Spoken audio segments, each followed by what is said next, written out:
Now, we're around the Hebrew date of the 14th of ER. It marks the Hilul reported over of Rabbi Moshe Maimon Z'tl Livracha. Reported over, he was born in the year 1924 and passed away in April 2002, to be precise, the 26th of April of that date. He was a great, let's say, Tunisian Israeli rabbi, and he'll be appointed the rabbi of, I think, various different cities, including Cafula and Quiryat, at very prominent positions it was, we must state, at that stage in time. Let's explore a few of the highlights of the great rabbi's life. Now, he would be born in the year 1924, we stated before, in the area of Tunis, and he came from great rabbinic auspices. I believe his father's name was Rabbi Maimon, and his mother's name, I believe, was Rabbanit Nasharia, if I'm not mistaken. So he would get born there. He would learn under auspices of various different great rabbis, including the famous Rabbi Faraji Alush and Rabbi Chaim Hori. These were two of the among the two outstanding rabbis, let's just say, in their day in North African countries, especially in Tunisia, respectively. He would learn and eventually help various different Talmudim also, and obviously gain a lot of brilliant experience. He would work under various different teachers within regards public messengeries of the city, respectively, all throughout different vicinities, let's just say, in Tunisia, including Gabs, El Kaf, and Tala, and other places. Now, he would get married. His wife's name was, I believe, Rabbanit Navara, if I'm not mistaken. That was the name of his wife. And they would have, I believe, reported over 5 children, if I'm not mistaken. And after the Medinat Yisrael was formed, I believe he would actually make Aliyah to Eretz Yisrael with his family, and they would actually dwell in Tiberias, they decided to say. They would camp there over there. Then Kamot Adar Aleph, Rosh Chodesh Adar, in Hey Tafshin Yud Aleph, he was appointed through the rabbis, I think a governmental or a rabbinate, Israeli rabbinate position.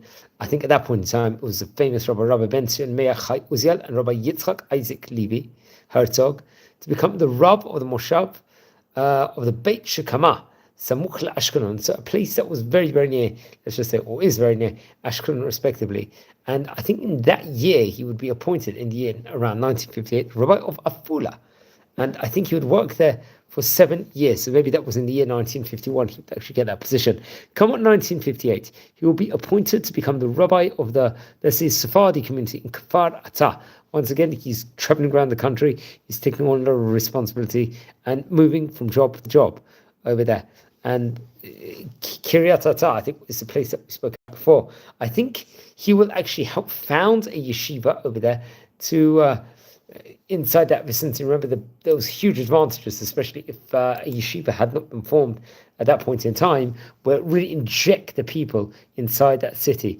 I think this yeshiva was established in memory of the victims of, there was an earthquake in Agadir, or Agadir before that. And after its closure, let's just say, he donated the building to the famous Yeshivat Porat Yosef, respectively. Now, come on, in the 1974, he would submit, let's just say, a candidacy to become the chief rabbi of Haifa. So there was a sort of discussion, or maybe among his small crowds, respectively.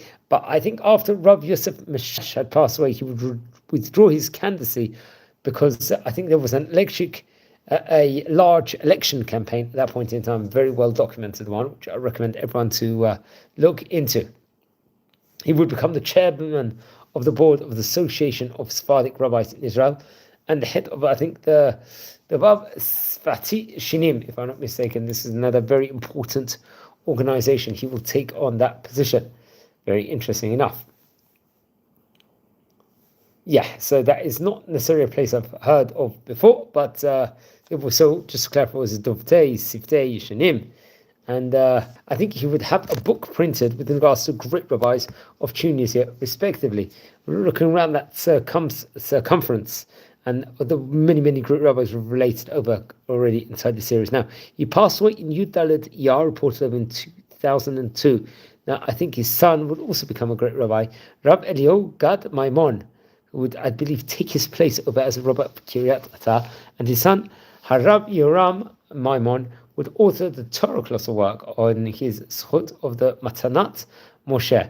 Now, his daughter Batya, Rabbanit Batya, would, so we haven't found out that much information about Batya, potentially, but I think very, very sadly, Bati was killed in a car accident only at the age of 20 years old, sadly. So maybe all our Torah learning, or we should all do a lot of Torah learning, we should remember her in mind to make a full recovery.